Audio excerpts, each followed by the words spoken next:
ৰাইজৰ ৰাজনীতিৰ এটা নতুন খবৰ অখিল গগৈ আৰু লুৰিণজ্যোতি গগৈ এক হ'ব এটা প্ৰশ্ন হৈছে অখিল গগৈ আৰু লুৰিণজ্যোতি গগৈ পৃথক হৈছিলনো কেনেকৈ প্ৰতিটো বিষয়ত অখিল আৰু লুৰিণ গগৈ মাত মাতি আছিল কিন্তু দুটা পৃথক দল গঠন কৰিছিল অখিল গগৈৰ দল ৰাইজৰ দল আৰু লুৰিণজ্যোতি গগৈৰ দল জাতীয় পৰিষদে বিগত নিৰ্বাচনত কেইবাবাৰ বহু নিৰ্বাচন খেলিলে জাতীয় পৰিষদে নিৰ্বাচন খেলিছে কিন্তু কোনো এটা নিৰ্বাচনত বিশেষ সফলতা লাভ কৰিব পৰা নাই কিন্তু অখিল গগৈৰ দলে বিধানসভা নিৰ্বাচনৰ প্ৰতিদ্বন্দ্বিতা কৰি এখন আসন দখল কৰিবলৈ সক্ষম হৈছে আজি অখিল গগৈয়ে ঘোষণা কৰিছে দুই গগৈ একত্ৰিত হ'ব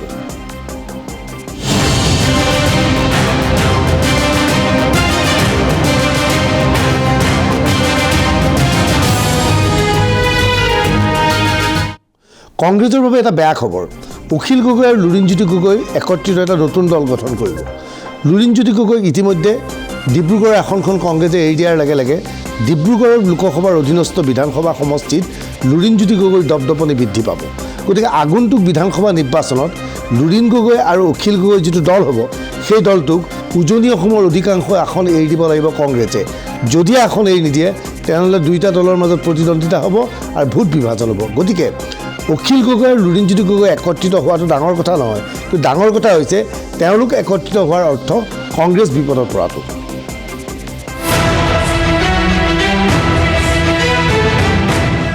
তিনি গগৈ নহয় এইবাৰ দুই গগৈ একত্ৰিত হ'ব এইবাৰ একত্ৰিত হ'ব লুৰিণজ্যোতি গগৈ আৰু অখিল গগৈ লুৰিণজ্যোতি গগৈ আৰু অখিল গগৈয়ে সমসাময়িকভাৱে দুটা পৃথক ৰাজনৈতিক দল গঠন কৰিছিল এটা জাতীয় পৰিষদ আৰু আনটো ৰাইজৰ দল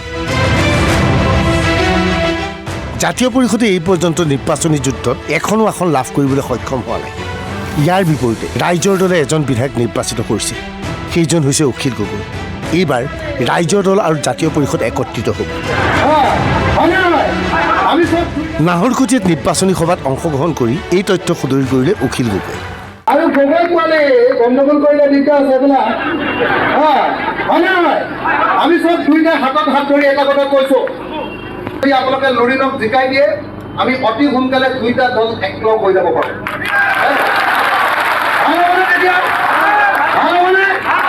আৰু দুইটা যদি আমি লগ হৈ গ'লো তেতিয়াহ'লে হিমন্ত এতিয়া যদি যিমান হালি আছে নহয় হিলি গৈছে নহয় আমাক দেখি আমি যদি দুইটা লগ হৈ গ'লো একেলগতে এতিয়া কেনেকৈ হিলাই দিম লুৰিণ আমাৰ ৰাইজৰ দলৰ কেণ্ডিডেট লুৰিণ অসম জাতীয়তাবাদী অসম জাতীয় পৰিষদৰ কেণ্ডিডেট আৰু লুৰিণ আমাৰ বিৰোধী ঐক্য মঞ্চৰ কেণ্ডিডেট লুৰিণক আমি সকলোৱে জিকাব লাগিব আৰু সকলোকে লুৰিণক জয়যুক্ত কৰিবৰ কাৰণে অনুৰোধ এইখন সভাত এইদৰে মঞ্চত এটা টোপোলা লুৰিণজ্যোতি গগৈক আগবঢ়াইছে অখিল গগৈ এই টোপোলাটোত কি আছে জানে এই টোপোলাটোত আছে নগদ ধন বিধায়ক হিচাপে অখিল গগৈয়ে লাভ কৰা এমাহৰ ধন বৰঙণি হিচাপে লুৰিণজ্যোতি গগৈৰ হাতত প্ৰদান কৰিছে অখিল গগৈ কিমানবাৰ যে মানুহজন জিকি আছে কিন্তু ডিব্ৰুগড়ত অসমীয়া ভাষাত যে কয় একোডাল ফালিব পৰা নাই একোৱে ফালিব পৰা নাই হয়নে নহয় বাৰু কওকচোন আপোনালোকে হয়নে নহয় কওক একদম মই যেতিয়া হাইস্কুলত পঢ়ি আছিলোঁ তেতিয়া সৰ্বানন্দ সোণোৱালতে কৈছিলে যে নামৰূপ সাৰ কাৰখানাৰ চতুৰ্থ গোটটো স্থাপন কৰিব কৈছিলেনে হাতত থাকোঁতে আন্দোলন কৰিছিলেনে তাৰপিছত তেওঁ কি হৈ গ'ল তেওঁ MLA হ'ল তেওঁ MP হ'ল তেওঁ কেন্দ্ৰীয় মন্ত্ৰী হ'ল তেওঁ মুখ্যমন্ত্ৰী হ'ল যিমান কৰিব পৰা তেওঁ যিমান পদবী আছে চব পদবীতে তেওঁ বহি ল'লে কিন্তু ৰিজাল্টটো হ'ল ৰাজ্যসভাৰ ৰাষ্ট্ৰপতি নিৰ্বাচনত ক্ৰছ ভোটিং হৈছিল ক্ৰছ ভোটিং কৰিছিল AIDFৰ লগতে কংগ্ৰেছ বিধায়কে গাদ্দাৰ বিধায়কক চিনাক্ত কৰিম বুলি কৈছিল ভূপেন বৰাই কিন্তু উজনিলৈ গৈ কংগ্ৰেছৰ গাদ্দাৰ বিধায়কৰ কথা নক'লে ভূপেন বৰাই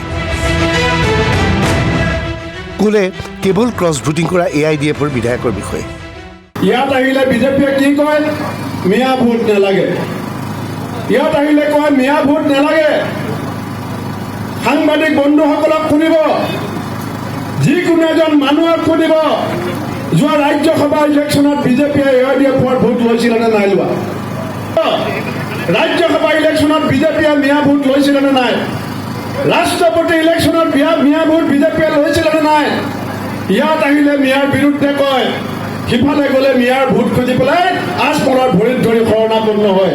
এই কথা আপোনালোকে দেখিছে। যদিও ৰাইজ, এই দল আমাৰ অসমীয়া জাতিৰ দানকৰ্তা হ'ব নোৱাৰে। এওঁলোকে আমাৰ মাজত বিভাজন সৃষ্টি কৰি শীঘ্ৰে একত্ৰিত হ'ব ৰাইজৰ দল আৰু জাতীয় পৰিষদ। দুয়োটা দলৰ একত্ৰীকৰণ প্ৰক্ৰিয়া পূৰ্ণগতিত চলিছে। ঘোষণা কৰিলে ৰাইজৰ দলৰ বিধায়ক অখিল গগৈ। আমি ৰাইজৰ দল আৰু অসম জাতীয় পৰিষদে দুইটা দল সন্মিলিত হ'বৰ কাৰণে, ঐক্যবদ্ধ হ'বৰ কাৰণে ইতিমধ্যে কেইবালানিও আলোচনা আমাৰ চলি আছে। খুব চিৰিয়াছলি দুইটা দল মাৰ্জ কৰিবৰ কাৰণে, দুইটা দলে ঐক্যবদ্ধ হ'বৰ কাৰণে, দুইটা দল একলগ হৈ এটা নতুন পাৰ্টি গঠন কৰিবৰ কাৰণে আমি সকলোৱে কথা বাৰ্তা চলাই আছোঁ। অতি সোনকালে হয়তো এই দিশত আগবাঢ়ি যোৱা যাব। হয়তো অসমৰ ৰাইজে অতি সোনকালে এটা শক্তিশালী আঞ্চলিক দলৰূপে এটা নতুন দল পাব। ৰাইজৰ দল আৰু জাতীয় পৰিষদ দুয়োটাই লগ লাগি এটা নতুন দল হয়তো আমি দিবৰ কাৰণে সক্ষম হ'ম। এই সম্পৰ্কে খুব গভীৰভাৱে চিন্তা চৰ্চা চলি আছে, আলোচনা চলি আছে আৰু হয়তো অতি সোনকালে সকলো মানুহে এটা ভাল খবৰ পাব। স্বাভাৱিকতেই ৰাইজৰ দল আৰু জাতীয় পৰিষদ একত্ৰিত হোৱাৰ লগে লগে বিপদত পৰিব নেকি কংগ্ৰেছ? এই প্ৰশ্ন এতিয়া ৰাজনৈতিক পৰ্যবেক্ষকসকলৰ মনলৈ আহিছে। ৰাইজৰ দল আৰু জাতীয় পৰিষদ একত্ৰিত হোৱা মানে বিধানসভা নিৰ্বাচনত বিপদত পৰিব কংগ্ৰেছ। হয় কংগ্ৰেছে এই নতুন দলটোৰ সৈতে মিত্ৰতা কৰিব লাগিব, নাইবা শত্ৰু জ্ঞান কৰি প্ৰতিদ্বন্দ্বিতা কৰিব লাগিব। যদিহে বিজেপি বিৰোধী দলটোৰ সৈতে মিত্ৰতা কৰা নহয়, তেনেহ'লে বিৰোধীৰ ভোট বিভাজিত হ'ব। যিহেতু লুৰিণ গগৈক ডিব্ৰুগড়ৰ আসনখন কংগ্ৰেছে এৰি দিলে, সেয়েহে বিধানসভাত উজনিত অধিক আসন নতুন দলটোক এৰি দিব লাগিব। কিয়নো অখিল গগৈ হ'ল শিৱসাগৰৰ বিধায়ক। দুয়োটা দলক একত্ৰিত কৰি অখিল গগৈয়ে বিচৰাৰ ধৰণে সমষ্টি বিচাৰিবলৈ কৌশল অৱলম্বন কৰিছে। ভোট বিভাজনৰ আশংকা কৰি কংগ্ৰেছে উজনিৰ গৰিষ্ঠ সংখ্যক সমষ্টি এৰি দিব লাগিব নতুন দলটো। লাহে লাহে কংগ্ৰেছ কেৱল মধ্য অসম আৰু নামনি অসমৰ দললৈ পৰিণত হ'ব। AIDFৰ লগত প্ৰতিদ্বন্দ্বিতা কৰি কংগ্ৰেছ কেৱল সংখ্যালঘুৰ দললৈ পৰিণত হোৱাৰ পথত আগবাঢ়িব। উত্তৰ প্ৰদেশ, বিহাৰৰ দৰে লাহে লাহে অসমতো কংগ্ৰেছৰ দুৰ্বল অৱস্থা। নাহৰকটীয়াত অনুষ্ঠিত লুৰিণজ্যোতি গগৈ, অখিল গগৈ আৰু ভূপেন বৰাৰ সভাত প্ৰায় 500ৰ পৰা 1000 লোকৰ উপস্থিত দেখা গৈছিল। এই লোকসকলৰ উপস্থিতিত উদাত্ত কণ্ঠে ভাষণ দিয়ে এইসকল নেতাই। Bureau' report, NB news.